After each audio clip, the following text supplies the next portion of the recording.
Or from upgrading drainage to installing special cameras to curb high-rise littering, 2013 is set to be a big year in addressing environmental issues. But beyond these measures, Environment and Water Resources Minister Vivian Balakrishnan says the priority and challenge will be in inculcating more socially gracious attitudes amongst Singaporeans.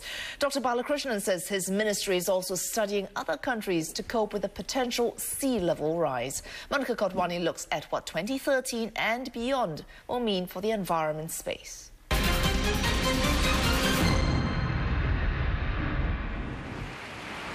From widening drainage to installing closed-circuit cameras, it's been a busy year for National Water Agency (PUB) in preparing for rainy days and the monsoon season.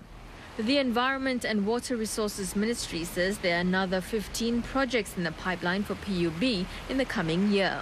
On the ground, the ministry and its statutory boards will take a tougher stand on littering. From 2013, fines will increase from $300 to $500. The Home Affairs Ministry will be installing CCTVs in virtually every block for surveillance, and the National Environment Agency, or NEA, will ride on this technology to catch high-rise litter bugs. One area which we're looking at is that I've been getting increasing complaints even from condominiums and private estates that high-rise littering is an issue down there. Currently, our Environment and Protection Act actually only covers public areas.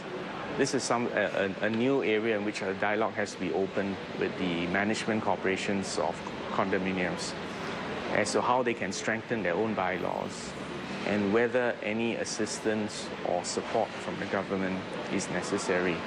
Even as penalties increase, 2013 will see stepped-up enforcement, including giving ordinary citizens the power to take action against those who litter.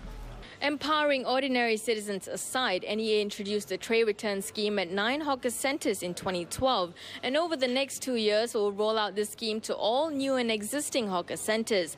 Now, in both cases, the ministry says it's about instilling a sense of graciousness in behaving responsibly and using peer pressure to effect change. But some experts say this move has to be carefully calibrated. This is the part where we have to be very careful when we keep talking about growing active stake ownership, getting ordinary Singaporeans to step up and be part of this informal policing, right? It has to be done in a gracious manner.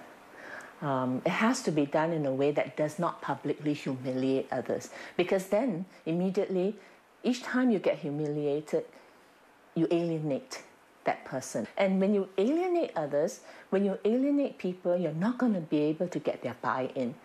On a larger scale, the Environment Ministry says it will do more to deal with the effects of climate change. The ministry says it's also studying countries like the Netherlands, where 1/3 of the country is below sea level. So it's a whole challenge of engineering, design, planning, and learning new techniques in order to cope with sea level rise. We also have to cope with greater volatility in weather. Dr. Balakrishnan says being a small country, Singapore will have to prepare for the worst and take nothing for granted.